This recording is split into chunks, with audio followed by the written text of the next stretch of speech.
여러분 반갑습니다. 네.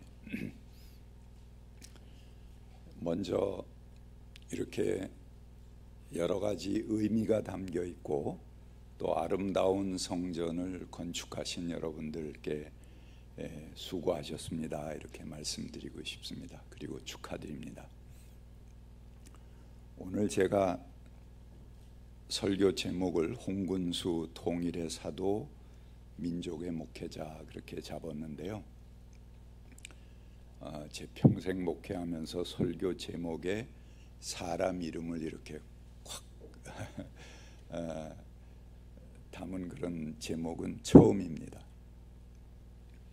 그만큼 홍근수라는 이름 자체가 제게 큰 울림이 있는 그런 이름이기 때문에 그렇습니다. 향린 교회 역사에서 가장 화려한 시간은 목사님의 구속 기간이었습니다. 사실 향린이 투사가 된 것은 목사님의 구속으로 인해서라고 저는 생각합니다. 목사님은 구속되었지만 향린이 가장 성장할 수 있는 시간이었습니다. 역사의 사건이 사람을 만들어가고 교회를 교회되게 한다는 것을 생생하게 알게 되었습니다. 향린이 여러 역사 가운데서 가장 향린다운 시간이었다고 저는 생각합니다. 그간에 향린의 여러 목회자들이 있었지만 홍 목사님은 그 여러 목회자 중에 한 분이 아닙니다. 그래서 오늘은 홍 목사님께서 도대체 어떤 일들을 하셨는가, 왜 그분을 통일의 사도라고 부르고 민족의 목회자라고 부를 수 있는가 하는 것, 그분이 하신 일을 요약해 보는 시간을 갖겠습니다. 먼저 우리가 홍 목사님을 통일, 평화와 통일의 사도 또는 그렇게 많이 부릅니다. 저는 홍 목사님이 이 민족의 목회자라고 그렇게 생각합니다. 홍 목사님께서 한국에 처음 오셨을 때 처음 우리 부교역자들을 두시고 첫 말씀이 이런 말씀이었습니다. 나는 한국에 반공 때려 부수러 왔다. 그게 첫 말씀이었어요. 인사말이었습니다. 깜짝 놀랐습니다. 그 해에 바로 유성환 의원이 국회 연설문에서 대한민국의 국시는 반공이 아니고 통일이 되어야 한다, 이거를 발언도 하기 전에 연설문 배포한 자료에 그 한마디가 들어갔다고 해서 그 귀절 때문에 국회의원직에서 제적되는 일이 발생한 해입니다. 홍 목사님의 그 일성을 듣고 듣는 순간 머리칼이 쭈뼛하게 올라올 정도로 그 당시로서는 충격적인 그런 말씀이었습니다. 근데 하물며 국회의원들, 동료 국회의원들에 의해서 제명당하는 처분을 당하는 그런 시대에 면책 특권도 없고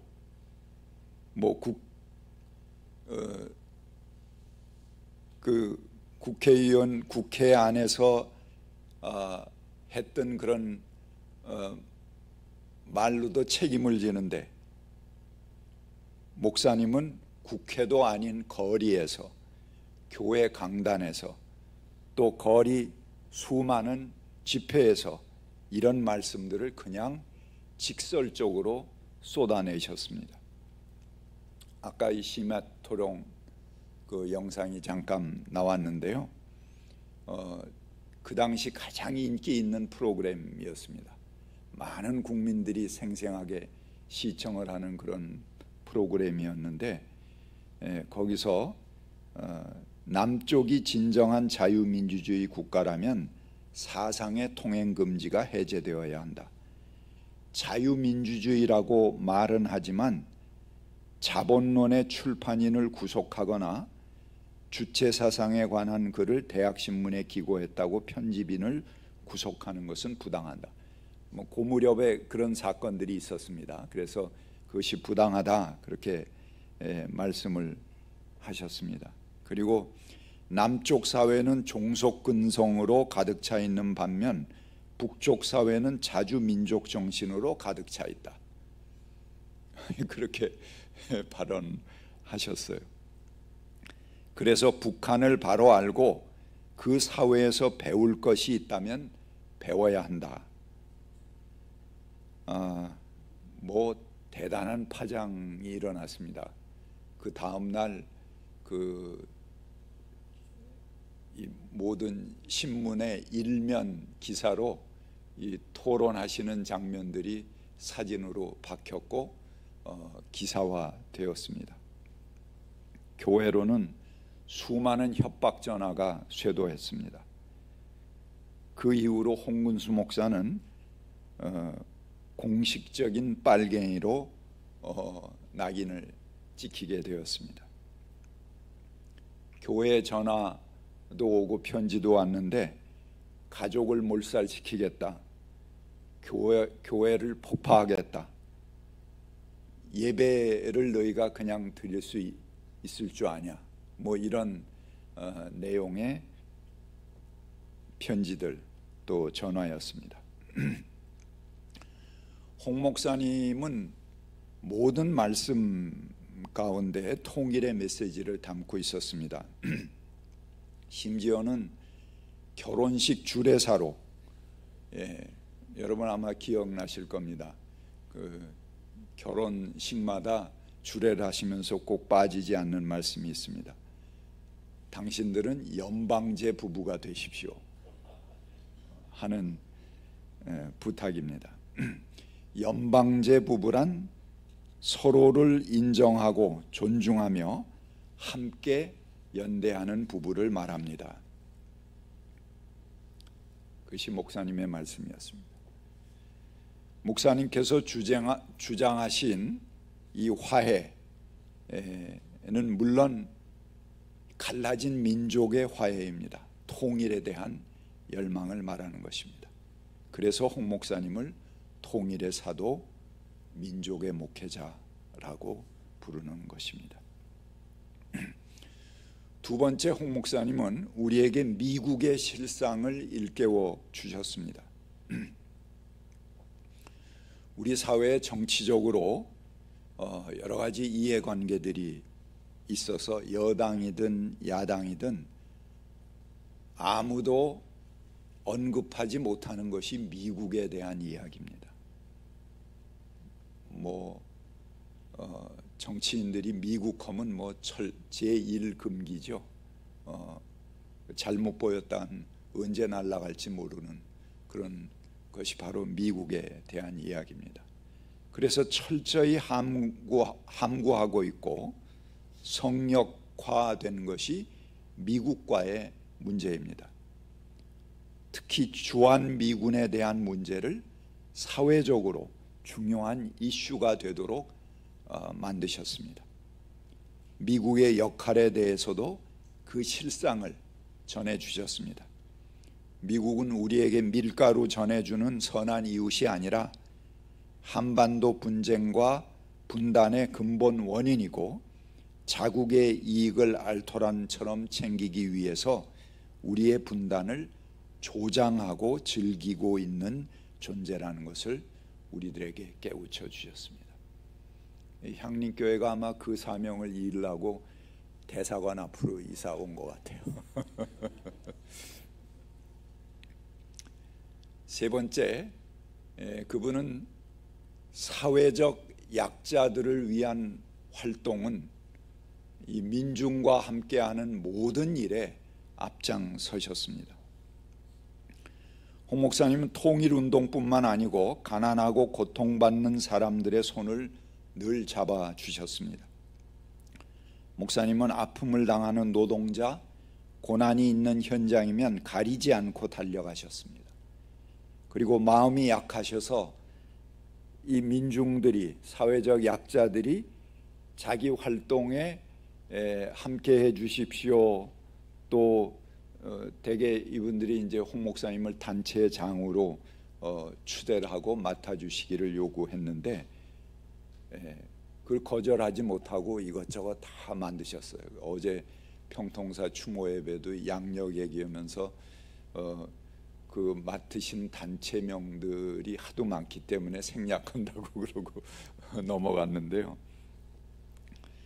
심지어는 대학생들의 반값 등록금을 위한 투쟁 단체의 장도 맡으셨습니다.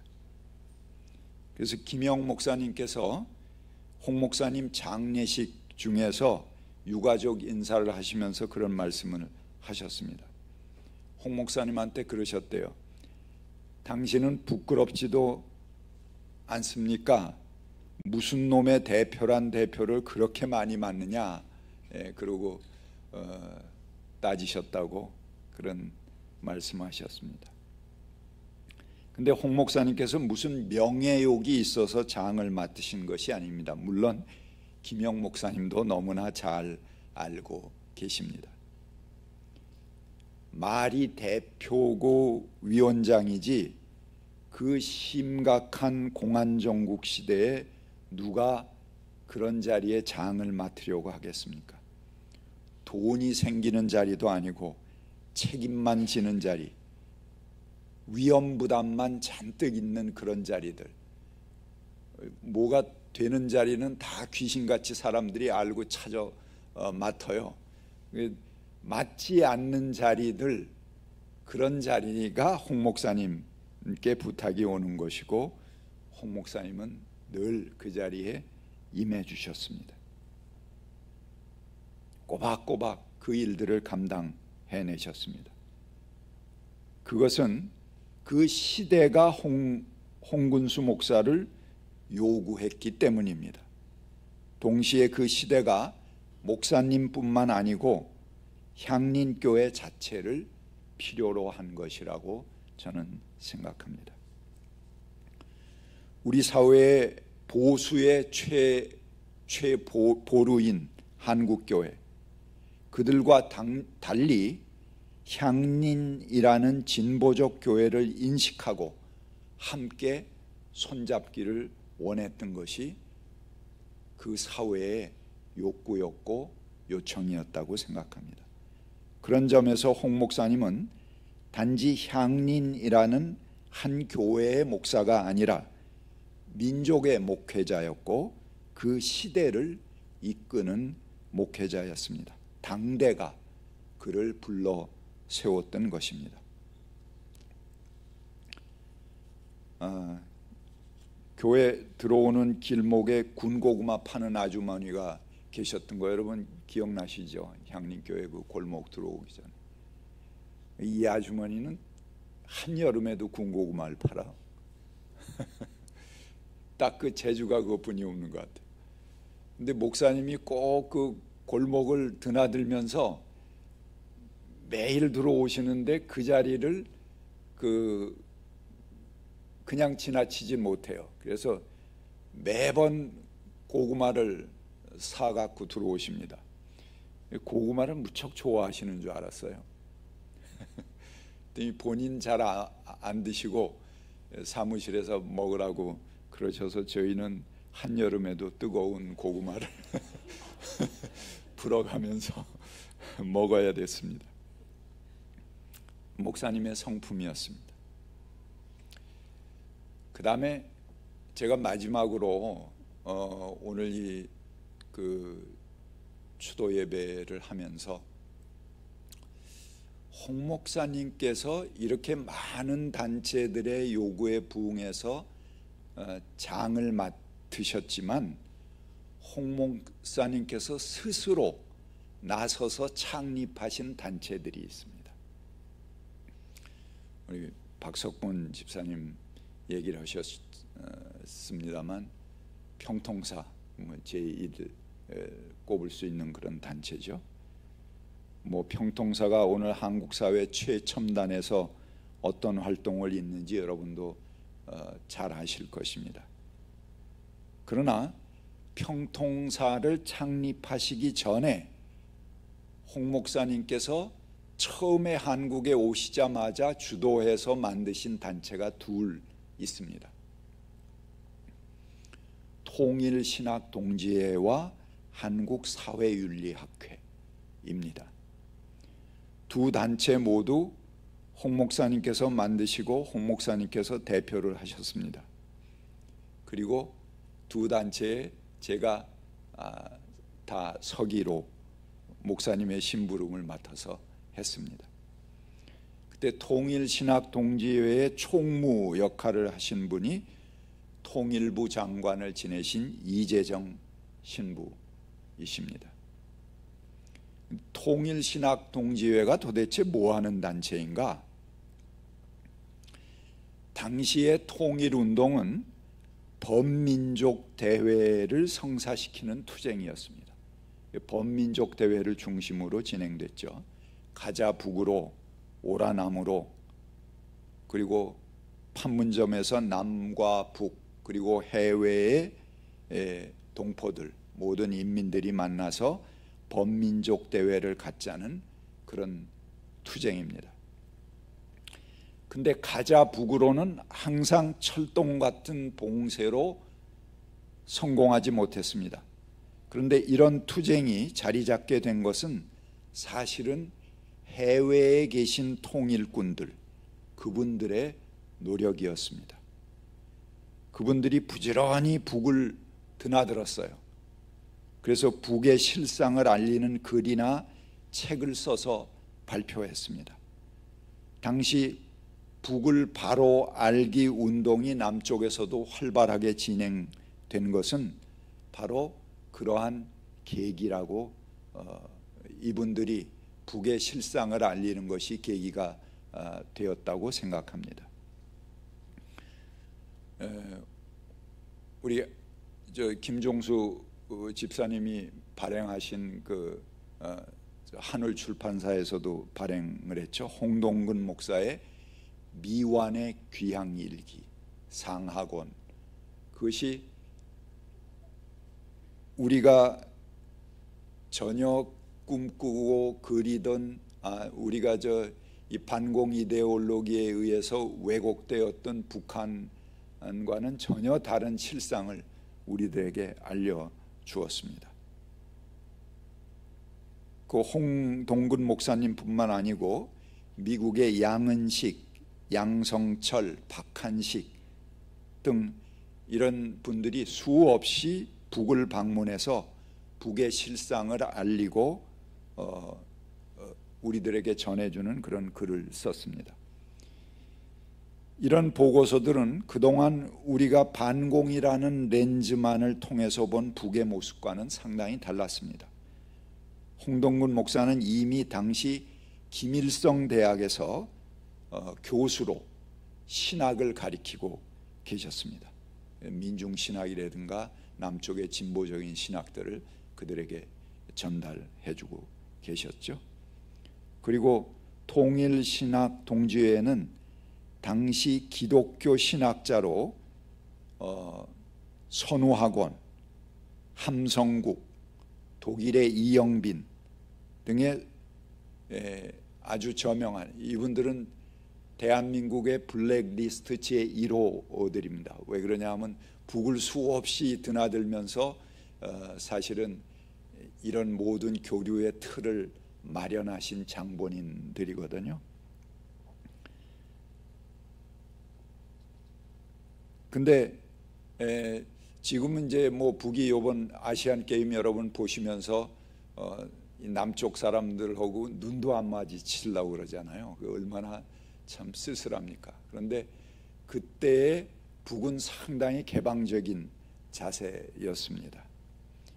문호를 활짝 열었고 해외 동포들을 맞이했고, 그들이 수없이 북을 드나들면서 북에서는 백두산에서 성화를 채취해서 국토 순례를 해서 판문점으로 옵니다.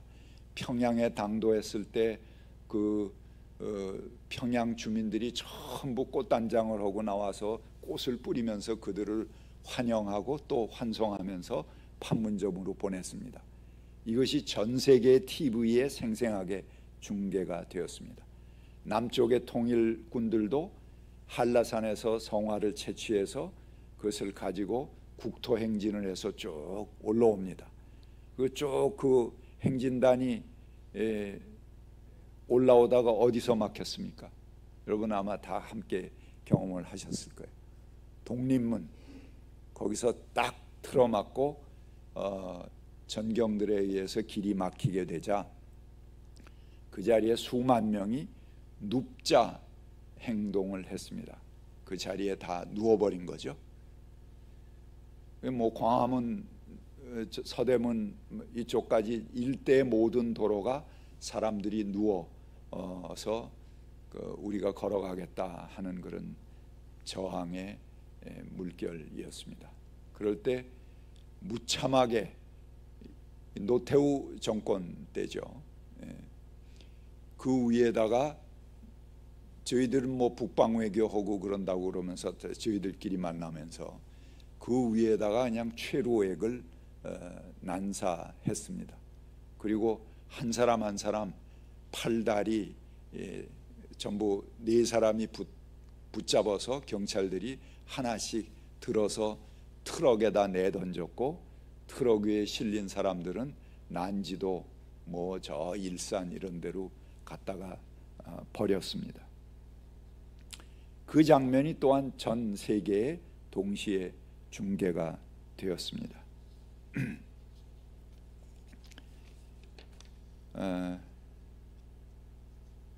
근데 이런 범민족 대회, 이 판문점에서 이루어지는 범민족 대회의 물꼬를 트고 그 길을 여신 분들이 사실은 이 해외의 목회자들입니다. 그분들이 통일신학 동지회로 이미 활동하고 있었습니다. 그 회장은 홍동근 목사였고 또 그분들은 이미 대한민국에는 절대로 접근할 수 없는 그런 블랙리스트 제1호 대상들이었습니다. 근데 홍 목사님께서 향림교회로 오신 이후에 한국에서 제일 먼저 통일신학 동지회가 결성되었습니다. 그리고 여러 차례 국제학술대회를 주관하셨습니다. 그리고 통일신학 동지회 회보도 여러 차례 발행하셨습니다. 그 대회와 그 회지를 통해서 가능한 한 이미 남쪽에 접근할 수 있는 해외의 통일군들을 불러들였습니다. 그리고 남쪽에 있는 이 범민련이나 뭐 이런 그 토박이 통일군들하고 함께 만나고 교류하는 자리를 만드셨던 것이 홍 목사님의 기획이었습니다. 그런 흔적들을 우리가 통일신학 동지의 회지라든가 이런 것들을 통해서 찾아볼 수 있을 것입니다. 이것은 아주 중요한 그런 기획이고 중요한 행동이었습니다. 통일신학 동지회가 보다 전선에 선 단체라면은 그 저변을 넓히고 영역을 확장하기 위한 그런 단체가 한국사회윤리학회입니다. 이건 보수교단을 포함해서 교계와 학계의 지경을 넓히는 역할로 사회윤리학회를 만드셨고 한국사회윤리의 동향이라는 두꺼운 책도 발행을 하셨습니다. 당시 범민족 대회 중심의 통일운동에서 아주 중요한 만남의 자리를 홍 목사님께서 주관하고 잘 소통되지 않았던 남쪽의 통일군들과 해외 통일군의 연대를 통해서 민족 통일의 큰 그림을 그려나가신 것을 볼 수 있습니다. 이런 것들이 연구되고 조사되어야 한다고 저는 생각합니다.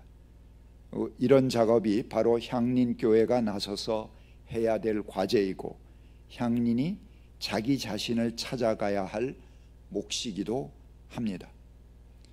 인간 홍군수를 위해서가 아니고 그분이 하신 큰 그림을 통해서 향린교회의 꿈과 지평이 넓어지고 향린교회가 가장 향린다워질 수 있는 향린의 소중한 역사가 되기 때문입니다. 향린교회는 6월 항쟁의 출발지입니다. 당시 집회가 엄격히 통제받던 때인데 어느 날 새벽에 교회로 전국의 대표들이 모여들었습니다. 그 자리에서 6월 항쟁을 이끈 국민운동본부가 조직되었고 6월 항쟁의 투쟁 방법들이 결정되었습니다. 항쟁이 전국의 불길처럼 타오르자 노태우가 나와서 직선제 수용 등 6.29 선언을 하였습니다. 온 국민이 환호하고 국민운동본부까지 승리라고 외치며 집회를 마무리하였습니다. 근데 그때 홍근수 목사님은 아주 땅을 치면서 슬퍼하셨습니다. 이제 국민들이 이 정권을 벼랑 끝까지 몰고 왔는데 노태우랑 전두환이 뭐가 다르다고 여기서 승리의 쾌거를 부르고 멈춘다는 말인가? 한 발만 더 밀면 아예 끝장낼 수 있는데, 그리고 새로운 틀을 짜야 되는데 너무 답답하다라고 하시면서 한탄하셨습니다. 목사님의 말대로 6월 항쟁은 불완전한 혁명이었습니다. 6월 항쟁이 불완전한 혁명이었기에 청산되어야 할 사람들이 계속 권력을 잡고 심지어는 야권으로 들어와서 혼선을 일으키기도 하고 항상 그놈이 그놈인 그런 세월을 우리가 맞이하고 있는 것입니다. 그 이후 36년이 지난 지금 대한민국의 정치가 이렇게까지 망가지게 되는 결과를 가져오게 된 것이죠. 홍근수 목사님은 사회적인 활동을 많이 하셨지만 그를 통해서 기독교가 가야 할 길, 참된 교회가 나아갈 길, 참 목회와 선교가 어떠해야 하는가를 가르쳐 주신 큰 스승이십니다. 그리고 우리 민족이 나아갈 길을 몸소 보여주신 선구자이십니다. 함께 묵상하겠습니다.